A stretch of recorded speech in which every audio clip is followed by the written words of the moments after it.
ব্যস্ততা শেষ, চারদিকে ধান কাটা পাই শেষ। এখন এই যে চকে যে খেরের পালাগুলো দেখতেছেন দূরে, এগুলা নেওয়ার পালা। কারণ এখন বর্ষাকাল এসেই পড়ছে, পায় পানি পানি উঠবে।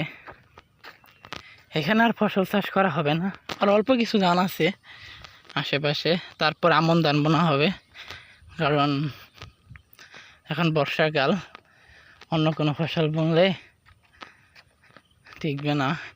এই পোড়া মাঠটাই ফাঁকা থাকবে এই সময়টা। আমন ধান বোনা হয়, কিন্তু আমন ধান শেষ পর্যন্ত টিকে না, পানিতে ভরে যায়। অতিরিক্ত পানির কারণে আমন ধান মারা যায়। আবার কত বছর টিকে, অনেক ধান হয় এমন, পাখিতে 7-8 মন। বৃষ্টি আসছিল, বৃষ্টি ভেজা বিকাল, অনেক গরম, নিরিবিলি পরিবেশ। আশেপাশে হয়তো মানুষ নাই, শুধু পাখির আওয়াজ।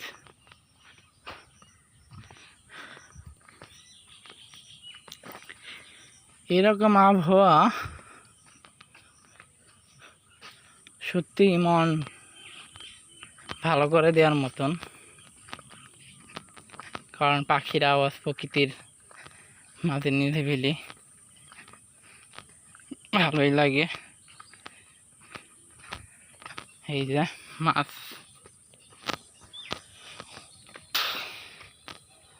মাছ দেখতে আসা, তেমন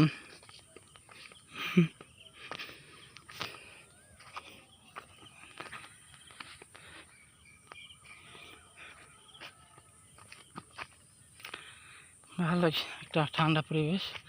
তার মাধ্যমে এই জেলের ঘর, এখানে জেলে থাকে, রাত করে মাছ মারা হয়েছে।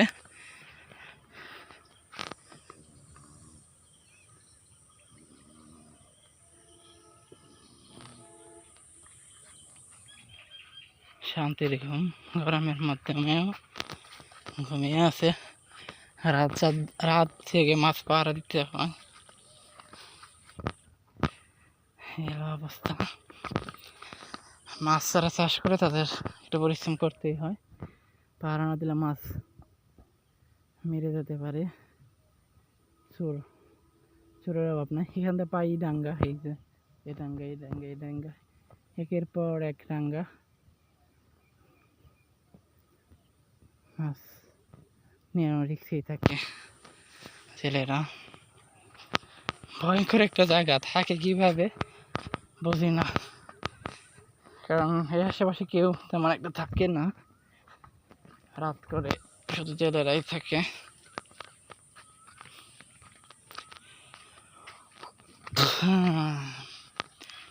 মানুষের ঘুম আসে যখন মানুষের প্রচুর ক্লান্ত থাকে, তখন হাজারো গরমে মশায় কামড় দিলেও বা আরও সবচেয়ে খারাপ পরিবেশ থাকলেও ঘুম আসা সম্ভব। কিন্তু কাজ না করে সারাদিন শুয়ে বসে থাকলে কখনো ঘুম আসা যায় না, আসেও না ঘুম। রাতকে রাত জাগলেও অনেকের চোখে ঘুম আসে না। পরিশ্রমের মাধ্যমে শান্তি আছে, শরীর মন সবই ভালো থাকে।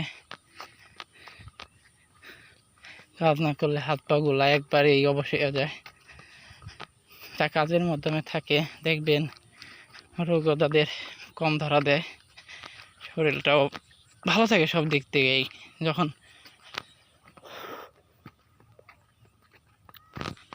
আবহাওয়া খুবই ঠান্ডা।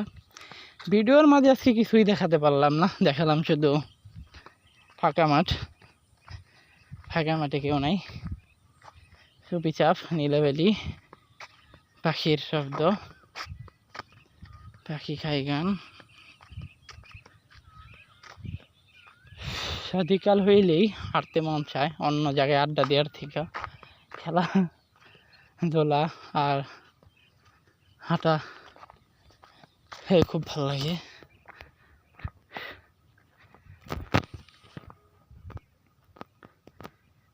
গামছাড়া ওই রাঙা মাটির পর